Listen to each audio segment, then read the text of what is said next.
everyone, I'm Vanessa. Welcome back to my YouTube channel. Today I'm going to be answering second trimester pregnancy questions. When I first found out I was pregnant, I asked everyone via a poll on Instagram whether I should do one entire Q&A or if I should just kind of separate each of the Q&As into different trimesters. The majority of people voted to do one for each trimester, so here I am today. Yesterday I was officially 27 weeks pregnant, which according to my research means I'm officially just starting the third trimester. I actually wasn't sure at first if the third trimester began at week 27 or week 28. So I asked my midwives what their opinion was on that, and they said if you are counting by the weeks, it's 27 weeks, but if you're counting by the months, then it's 28 weeks. And based on how I've been feeling and what I've been feeling, I personally feel that we are definitely in the third trimester now, so I'm going to go ahead and run with that. Before I start my journey any further into the third trimester, I do want to wrap up my second trimester Q&A and answer questions that were submitted surrounding the second half of my pregnancy. One of the most common questions that I get asked is, how are you feeling? Honestly, I've been feeling pretty good overall. I just feel tired and hungry, but I feel like those are all very common symptoms of pregnancy.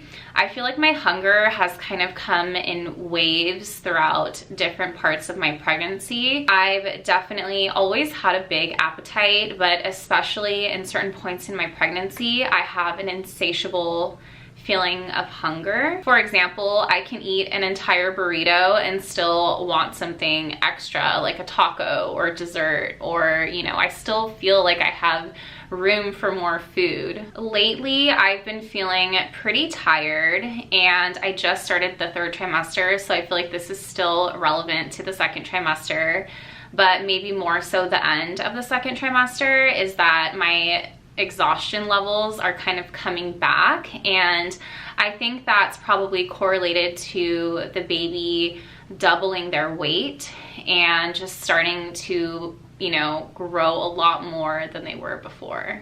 Aside from being a bit tired and always hungry, I feel pretty good overall, which I'm very, very grateful for. I know that every pregnancy, even if it's the same mom, is so different, and I'm just really grateful that I've been able to maintain a similar lifestyle to what I've had before, and I haven't had to deal with any, you know, extreme symptoms. So far, I'm hoping it stays that way for the remainder of the pregnancy, but overall, I feel really good. The second question I'm going to be answering today are, what are your pregnancy cravings, or do you have any specific cravings? I haven't had any super extreme cravings. In the first trimester, I did crave citrus, but that kind of subsided. Before, I was like really craving a lot of tangerine juice and a lot of oranges and mandarins. And at first I was like, is this a craving, or do I just want to eat this stuff? But I don't feel the urge to eat citrus the way that I did in the first trimester. So I feel like looking back, that was a craving that I had for the duration of my pregnancy. The only thing that I really crave now are beans, which I just think is such a funny craving. But I do crave beans. I love eating chili beans. We make it probably once a week. I love getting Mexican food, burritos, tacos, even just like rice and beans at home in a bowl, like with some greens or things like that. It's definitely something that I crave and like I yearn for. It's like a comfort for me. And aside from that, I don't really have any extreme cravings. If anything, I do enjoy having some ice cream at night, but I wouldn't say it's like an overwhelming craving where I have to have it. I just kind of like ending the evening with a little dessert after dinner, but I was like that before pregnancy, so I don't think it's necessarily a pregnancy related craving. The third question is, what is the best position to sleep during pregnancy? And I can't speak for everyone, but for me personally, I've been sleeping in every position except for directly on my stomach. I do sleep on both sides and occasionally my back. I did want to bring this up because I know that this is something that has come into debate over the last year. For a very, very long time, it was believed that women who were pregnant or people who were pregnant had to sleep on a specific side in order to allow the baby to breathe and function to an optimal point, and that laying on your back was not good, or laying on a certain side was not good. But there was a recent study done and released, I think last year, that my midwives shared with our class, that it actually is safe to sleep in any position that is comfortable. I know that some people are still kind of weary of this or not aware of the new study that was out, but if you have everything kind of normal going on in your pregnancy, if it's comfortable for you to lay on your back or on either side, it should be fine. I got into a debate with someone on TikTok about it, like unintentionally. She said that when she laid on her back, it was very uncomfortable for her. She like almost passed out.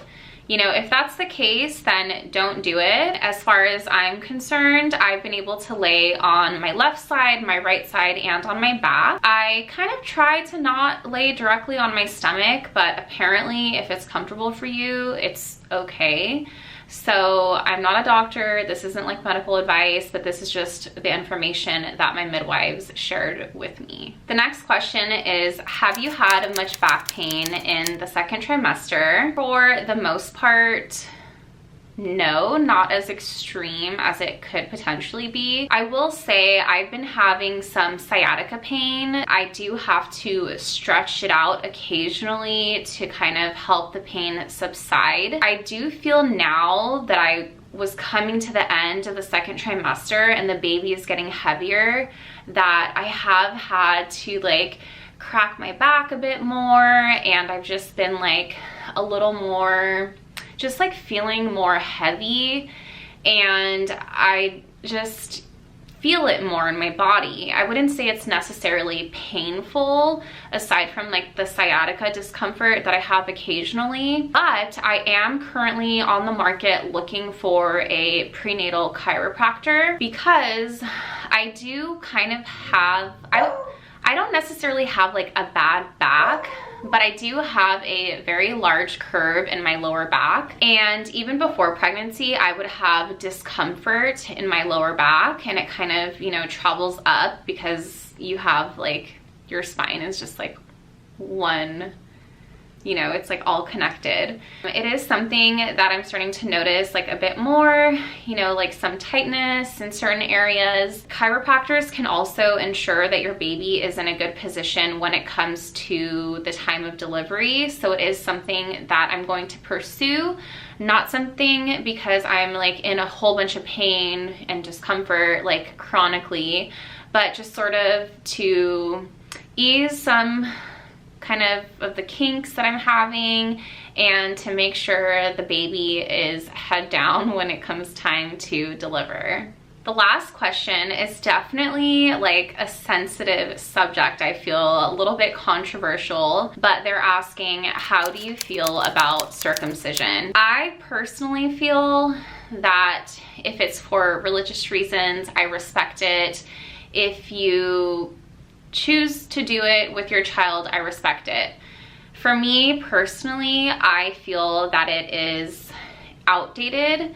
I don't think it's necessary. I think that there are ways to live without being circumcised. When it comes to what we are going to do as a family, we haven't come down to a final decision. I am aware that in America, the United States, that there is an overwhelming majority that does choose to move forward with circumcision, but I'm also aware that other parts of the world don't necessarily do it as commonly. I feel that, you know, in a lot of ways, although the United States is considered a wealthy nation or a first world country, we have a lot to learn when it comes to having a more holistic lifestyle or a more hands-off medical approach in terms of unnecessary interventions for medical procedures. It's definitely something that I'm leaning towards not doing because we are having a boy, but it isn't something that my fiance and I have come to a final decision about. I'm not sure that we will share whichever way we ultimately decide to go, just because I feel like it's very personal when it comes to my son. I did also feel like it was an important question to address because it is such a hot topic and it's something that more people should do more research about. That is all for today's Q&A. Ironically, I actually didn't get as many questions as I anticipated for the second trimester. I'm not sure if it's because I've been sharing a lot about my journey on TikTok and Instagram, and you guys just kind of feel like you already know what's going on with me. I actually went through the most changes I've had so far in my pregnancy in the second trimester. I had so many more pregnancy symptoms in the second trimester than I did in the first trimester, and I know that going into the third trimester, I'm going to be changing a lot more. My body and my baby are going to be changing a lot more. So if there's anything that I wasn't able to cover today, make sure that you submit in the comments below any further questions you want answered in the third trimester video that will be coming up in a couple months. Or follow me on Instagram and keep an eye on my stories so that when I submit a request for more question submissions, you are able to let me know what other questions you want answered. Until next time.